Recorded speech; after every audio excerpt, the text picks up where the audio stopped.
I'd like to call this meeting to order. Would you join me in the Pledge of Allegiance? I pledge allegiance to the flag of the United States of America and to the republic for which it stands, one nation, under God, indivisible, with liberty and justice for all. Clerk will call the roll. Councillor Fournier? Here. Councillor Grant? Here. Councillor Pelletier? Here. Councillor McNibbit? Here. Councillor Bullitt? Here. Councillor Phillips? Here. Mayor Dion? Here. I seek a motion to suspend the rules to postpone the 5 p.m. public comment on non-agenda items to the evening's second meeting and for a second council comment. Is there a motion? So moved. Moved by Councillor Fournier. Is there a second? Second. Second by Councillor Bullitt. All right then. Any discussion of the motion? Seeing none. Roll call, please. Councillor Fournier? Yes. Councillor Grant? Yes. Councillor Pelletier? Yes. Councillor McNibbit? Yes. Councillor Bullitt? Yes. Councillor Phillips? Yes. Mayor Dion? Yes. Clerk will read State of the City Address. This is the state of a city pursuant to the Portland City Charter, Article 2, Section 5, Section A. The mayor will give the annual State of City Address. Thank you, Madam Clerk. Good evening, everyone. I want to welcome other elected and municipal officials, business and community leaders, friends, and our exceptional city staff, as well as my esteemed colleagues of the City Council to this event. Tonight, as mayor, I want to report the state of the city is that we stand ready to seize tomorrow's opportunities. I'm convinced without reservation that Portland has the talent, the ingenuity, and passion to make a future that we can all be proud of. A future arriving every day to open the doors of possibilities, to shape a new vision for public, private, and nonprofit partnership that can create a Portland that we all want but has yet to come. First, I'm both humble and deeply appreciative of the trust that has been placed in me to serve this city as your mayor. Every day, I'm reminded of my responsibility to lead and to do so with commitment, passion, and grace, sustained by an unyielding loyalty to the best interests of the residents who have placed me in this office. Recently, one morning, I was at the Myrtle Street entrance swapping stories with the welcome team when a man and woman came in looking how to get to Treasury to register their car. One of our team piped up and gave her directions. She turned to me and said, "Oh my God, it's Mark Dion. I always wanted to meet you," grabbing my hand with both of hers. "You're doing such a great job. Thank you for all you do for the city." I replied, "Thank you, ma'am." As they walked off, her companion asked, "Who's that?" She turned to him and said, "That's Mark Dion, the sheriff of Bangor."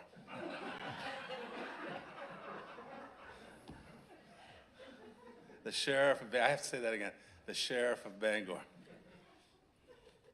If Sheriff Morton is watching this later, I apologize for trespassing into your jurisdiction. Given her excitement, we all let her go with a chuckle. It was an important reminder to all my role is no greater or better than the work accomplished by city staff day in and day out. In that spirit, I want to say thank you to all our employees for their dedication and willingness to do what is needed to make the city what it is. To their families, spouses, and partners, my sincere appreciation for the support you give to your loved one so they can meet the challenges we place at their doorstep every day. They can't get it done without you, and we are grateful for their efforts. In 2024, much was done. I want to highlight a few of these accomplishments, but it is by no means an all-inclusive list. Our efforts were grounded in action, driven by a shared purpose, and realized by a commitment to do what is necessary to make Portland a better city. A key outcome among many was a revision of our 50-year-old land use code and related zoning maps. Our planning department's 7-year effort, commonly referred to as RECODE, set a platform that will guide and shape the landscape of Portland for years to come. RECODE will incentivize higher density construction for residential housing and mixed-use development. A companion effort was made in the permitting and inspection department on recalibrating the building permit process. Staff efforts have been directed to become more efficient and sensitive to real-time consequences approval delays presents to the permit applicant. With the redesign of our internal process, getting to yes 24, we saw 4,500 building permits issued. Our housing and economic development staff, in conjunction with the direction and approval of the council, distributed funds totaling nearly $400,000 in financial assistance to development initiatives that collectively will create nearly 300 new units of affordable rental housing. Nearly 260 of those units will be set aside for households earning at or below 60% of the average median income standard. We also approved an additional 439 housing units and greenlit the Ruru Institute's Waterfront Campus project, which will revitalize the old B&M factory site. Given that the demand for housing has not abated, I asked the council to take steps to reassess the Green New Deal's inclusionary zone requirement with a specific focus on the impact this fee has had on the development of residential housing units in the city. This standard has been in play long enough for the council to make an objective evaluation of the effect of this requirement has had on the scale of housing that has or could be built in the city. After 10 years of discussions among various local, state, and federal governments with the input of waterfront-related businesses, the Portland Harbor Dredge Project has received a combined $25 million in funding, and construction on this vital project has been launched. Once completed, we will recover over 26% of lost pier access due to the lack of water at low tide. This initiative will help sustain the waterfront's $1 billion blue economy. I ask that the council consider developing policies that not only answer to the repeating cycles of storm surge, but will prompt a comprehensive strategy to accommodate the negative consequences rising sea levels have leveled against our piers, buildings, and business operations on Portland Harbor. These climate conditions will continue to have an adverse impact on the Commercial Street corridor, as well as threaten the integrity of key infrastructure in our island neighborhoods. We need to do more to protect these ocean-involved districts of our city. Unlike Maine, many Maine communities, we are fortunate to have an exemplary public health department serving Portland. Our maternal outreach nurses provided over 2,000 in-home visits to new parents, screening for health outcomes, and providing education to ensure a healthy start for new parents and babies. More than 2,700 vaccines were administered with a focus on reaching Portland's most underserved populations. If we care about the health and welfare of our children, I ask that the council consider how we may expand access to affordable child care for our city's families. Lack of child care is a significant stressor on a parent's ability to meet the best interests of their children and fully participate in the job market. Given the shortage of labor facing many employers, child care is no small detail. Finally, I'll turn to the work accomplished by our Parks and Recreation staff. Once upon a time, we were known as the Forest City. I'm pleased to report we are moving in a direction to reclaim that title. Last year, 150 trees were planted in Bayside, which not only reduced the heat index in that neighborhood, but is a tangible investment in balancing social equity as we expand our city's green canopy. We have also acquired a new 24-acre park in North Deering, where the Portland Youth Corps spent the summer building new trails throughout the parkland. We also began construction of a mountain bike challenge trail at Riverton Trolley Park, as well as invested over $750,000 and the expansion of ADA access points for those seeking recreation in Deering Oaks. Successful cities recognize that the time and effort spent on green space preserves the human scale of a community. I'm confident that the council will continue to fund efforts to ensure every neighborhood has access to a park or green space within walking distance of most of its residents. I spoke earlier that this city stands ready to seize the opportunity of tomorrow, and that path of the success will lie in our capacity to create and sustain key partnerships across governments and with our community members. Building and repairing infrastructure demands such partnerships. This year, the council will have an opportunity to take first steps to realize a new intermodal train station on St. John Street. This initiative will enhance our residents' and visitors' abilities to travel more efficiently to destinations north and south of Portland. It is a facility where stakeholders will be asking how to better incorporate walking and bicycling as part of the station's master plan. Libbytown Safety and Accessibility Project, as we revision the use of Congress Street for bike and pedestrians and the overall impact on the abutting neighborhood. Meanwhile, the council will need to turn its attention to consider expansion strategies to more fully accommodate the increasing number of travelers coming in and out of the jetport, which peaked at more than 2.4 million passengers last year. Every arrival represents dollars that will be infused into our economy. And as we look to East Deering, we will need to be engaged in how traffic congestion and the construction of a $25 million road improvement plan supporting the Rue Institute will impact that neighborhood. Infrastructure investment is a mainstay to creating a successful local economy. It provides the necessary foundation essential to our capacity to build in and travel through the city. Opportunity requires access to talent.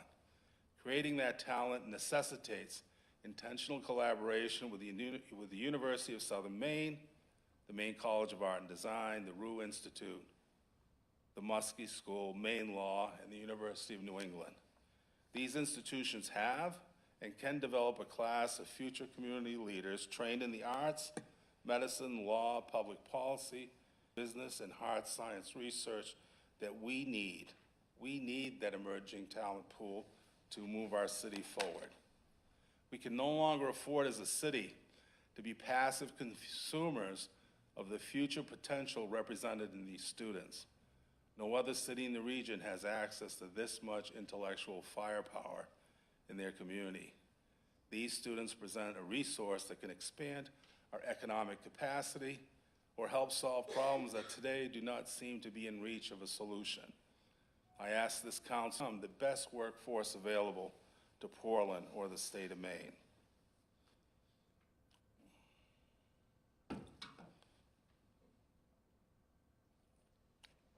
Opportunity cannot thrive without a viable chance for business success.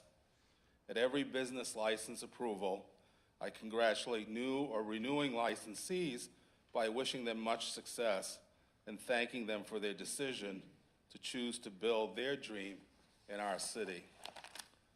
Portland business owners are resilient, hardworking, and steadfast despite the economic challenges thrown at them every day. Commercial markets are captured by the same escalation in rents and purchase prices that limit our efforts in developing residential housing. Business has not escaped the spiral of increasing costs of goods and labor. Despite these headwinds, new businesses choose to open on the idea that Portland has consistently promised to be the best city in Maine to live, to work, and raise a family. The decision to build a business is a contract with yourself to take a personal financial risk, invest your sweat equity in an idea, and do the hard work of making it work every day. It's not an easy life path, and for those of us standing outside of that individual effort, it's hard to appreciate what it really takes to succeed in business unless you've been in that place yourself. We would do well to remember that Portland is a city of small business. We all have our favorite places, businesses that are part of our lives, places and people we can't imagine ever being without. If you support the ethic to buy local, please consider the same ethic in supporting the need to develop local businesses. So tonight I ask this council to provide small business with more than a thank you, but instead actively seek opportunities for extending our hand in partnership and develop our mutual interests in creating a thriving city economy. The opportunity to create a better Portland cannot be fully achieved without resolving chronic homelessness and the drug abuse that accompanies that condition. In 2024, the city provided 2,000 unique individuals with shelter beds. We averaged 600 individuals across 3 shelters every night as a response to this difficult reality. Frankly, we are doing more than any other community in the state to meet that issue, but as I said 2 years ago, and we are beginning to see it today, we are running out of runway to meet the demand. We are running out of space, our staff is stretched too thin, and we cannot expect our taxpayers to continue to shoulder the financial burden involved in providing these services where half of the unhoused come from outside the city. Therefore, I ask Portland's legislative delegation to press its influence in Augusta and secure additional financial relief from the legislature to address our diminishing capacity to meet the increasing demand for homeless services, which by any objective measurement should be defined as a state responsibility. Every Portland legislature should see this issue as their top priority in their work representing our city. Now let me close with some comments from taxpayers. Since my inauguration, I've held or participated in 287 meetings or functions where I was able to engage our constituents from all corners of the city on what they were thinking were their top concerns. I spent a great deal of time actively listening to what was on their minds. A consistent theme is they want practical solutions to problems that interfere with their ability to make their lives work as they hoped they could. No one ever used first in the nation to describe their expectations. Their focus instead was very local, about the neighborhood they lived in above all else. They consistently wanted council ideas that shared their common sense about what we should be doing. What I heard were pleas for better streets, fewer potholes, railroad crossings that didn't threaten their tire alignments, slower traffic, more traffic tickets, more sidewalks, more crosswalks, and better and brighter street lighting. They were passionate about well-kept parks, playgrounds in good order, and more nature trails. They were disappointed with the increasing presence of litter and other debris scattered about the city. They all wondered when and if the cost of housing would ever level out. Frustration and intimidation were the common descriptors of open-air drug use and the landscape of used needles that seemed to them everywhere at once. They were all anxious about where we might be heading as a city.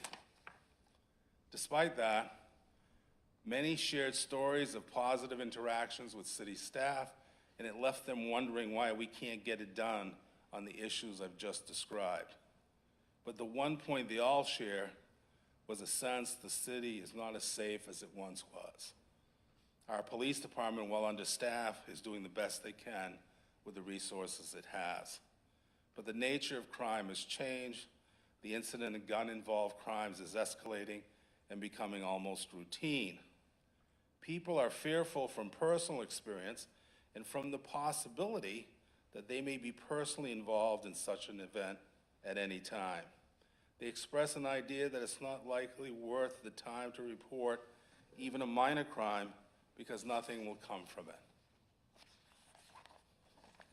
We can do better meeting the public's expectation for community safety if we can restore the department to its authorized strength. We have excellent officers, and when I do get a report from the public, it often ends with their extended compliment for the officer they were served by. I remind them that notable behavior is not an exception, but the rule for how our officers carry out their duties. So I ask the city's state delegation to support legislation that will authorize the Portland Police to conduct their own training academy, so to accelerate the timeline from hiring a new officer to having them available for field duty. We can't afford months and months waiting for a slot at the state academy. We need to act now to meet our demands for more officers in our neighborhoods today, not next year. Thank you all for your attention and allowing me to share my thoughts of where this city has been and where it might choose to go.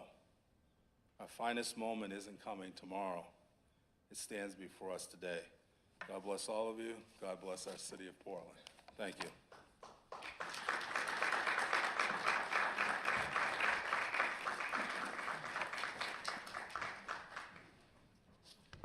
Chair would seek a motion to adjourn. So moved. Second. Moved by Counselor Phillips, seconded by Counselor Bullitt. Roll call, please. Counselor Fournier? Here. Counselor Grant? Yes. Counselor Pelletier? Present. It's a yes. Yes or a no for adjournment? Sorry. It's okay. Nevich? Counselor Bullitt? Yes. Counselor Phillips? Yes. Mayor Dion? Yes. Recording in progress. We're now going to move into the main business meeting. Please join me once again for the Pledge of Allegiance. Pledge allegiance to the flag of the United States of America and to the republic for which it stands, one nation, under God, indivisible, with liberty and justice for all.